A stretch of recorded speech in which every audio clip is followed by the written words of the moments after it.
Hello and welcome to my channel. My name is Tiffany Hill Cook and I run a spiritual practice called The Healing Hill, and the intention around my channel is to spread a message of love, and I allow myself to be guided intuitively on these videos. And this is the first one I'm making of 2023. I took a little bit of a break. And when I said I took a little bit of a break, I just wasn't necessarily inspired to share my light. But today I was. And the meat and potatoes of today's message is around the gift of clairaudience. It is one of the four clairs. It is probably my strongest gift. Whenever I say it's my strongest, inside of me, my guides are like, no, they're all strong. But it is the one that I do rely on most heavily. So if you're interested of understanding what that gift is, how does it work? Let's say you know that you have the gift of clairaudience, and you're curious, how can I, amplify or strengthen that gift? Then this message is for you. We'll see you soon.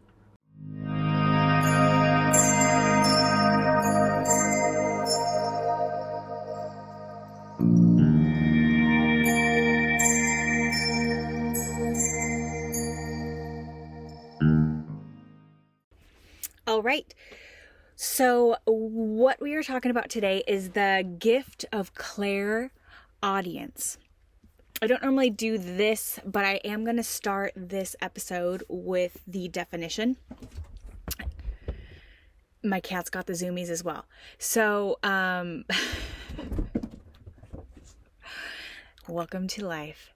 So, I Googled this, so I don't remember exactly the source, but clairaudience is the power or faculty of hearing something not present to the ear, but regarded as having objective reality. So for me, the first way in which I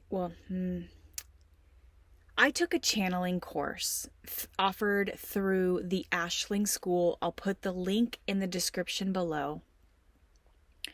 And on the very first session or meeting that I had with the instructor and then a couple of other students, once I was taught how to ground and to connect to source, I knew that I had been using my clairaudient gift my entire life. For me to describe it is like me asking you to describe yourself. There's not enough words to describe who you are. And also when you start to use descriptors, you're identifying with thought, and which we're formless at the end of the day. Like our essence, it's energy, and it doesn't have boundaries. We're boundaryless. And so I have been using this gift my entire life. I just didn't know how to do it on command. But the first way, when I started to consciously know that I was gifted, that everyone has spiritual gifts, how my clairaudient gift showed up, wasn't joking about the cat, is through the gift of song. I would wake up in the morning and I would have an earworm. And you're like, Tiffany, what's an earworm? An earworm is that catchy song or tune that just continues to run through a person's mind. For me, 99% of the time, the song that is given to me, it's not even from a decade that I was alive. And the first one that, my goodness, this one played in my head for weeks and turned into months, was Blondie's song from 1980, Call Me. Call me! Na, na, na. Call me, any time, call me. And you're like, well, why would your guides be saying that to you? They wanted me to call on them.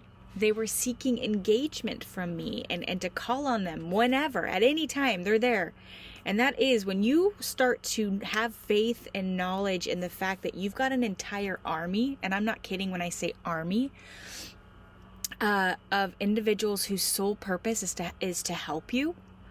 They are at your beck and call. So, that was the first song for me that, really, it wouldn't leave my mind. Another thing for me that helped me identify my gifts was through the Ashling School. There, like I said, the Ashling School, one of the co-founders, his name is Michael Sheridan. He has published a couple of books. This one, my goodness, I reference this book daily. Go out and get yourself a copy. How to Interpret Your Dreams and Discover Your Life's Purpose. It's Michael Sheridan. This is what the book looks like. In the back of the book is an index of symbols. So let's say you dreamt about skyscrapers. Skyscrapers either symbolize that you are intellectual, or the dream is about your spiritual / higher development. So this is a phenomenal book. So what will show up in dreams that would be symbolic of the gift of clairvoyance is going to be anything to do with a phone, cell phone, landline, a radio would also be indicative of this gift as well. So anything to do with the ears or earrings is also going to be symbolic of the gift of clairaudience. What I want to share with you, and this, I'm going to speak from my own perspective. Your gift may work differently. This is what I will tell you. I am phenomenal at identifying and nourishing people's gifts. If you're curious what your gifts are, book a session with me. We will call forward your guides and higher self, and I'll read your mail. So, but when spirit engages with me in the gift of clairaudience, it is not a foreign voice. The voice that I hear between my two ears, it sounds like my own. It may be like this. I'm driving along and I hear a voice go, "You should stop into that store." I don't need anything in that store. But you know what? I'll stop at the store anyway. And what do you know, when I go in there, the next thing they'll go, "That woman is concerned with her health." I'm hearing this. That woman is concerned with her health. It's in my own internal dialogue. It's in my own internal voice. And so I'll go over and I'll act like I'm looking at something near the woman, and I'll go, "Spirit has a message for you. Are you open to receiving it?" And if she says yes, I'll say, "Everything's going to be fine. You're going through some things with your health," and normally they'll start to cry because it's something that is weighing heavily on them. That's why, my God, am I grateful for these gifts. I get to send and deliver messages of love, of hope, and of grace. But so the voice will say, "You should go do this thing."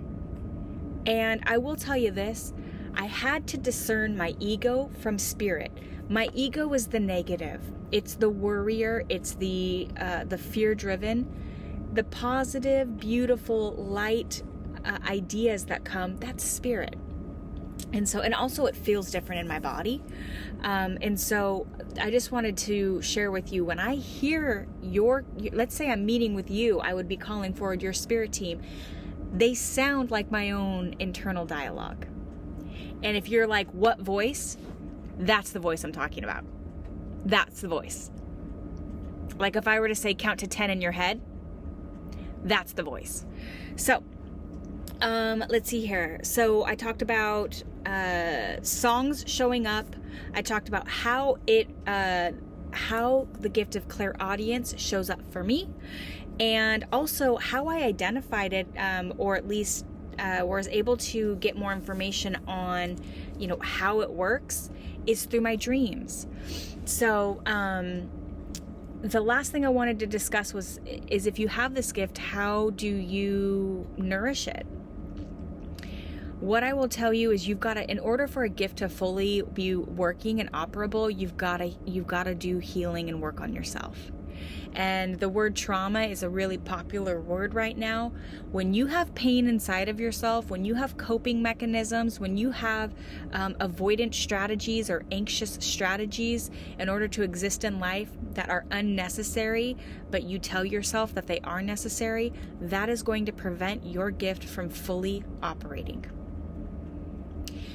So you've got to heal what brings pain to you. The other way that you can do it is through, with an open heart, is calling forward your guides and asking for them. Start talking to them. Just act like you already have the gift. Visualization is an amazingly powerful process, as is gratitude. So, let's see here. So those are some simple and different ways in which you can identify the gift of clairaudience, what it looks like for me and would look like for you as well, and then how to invite more in. Signing off for now.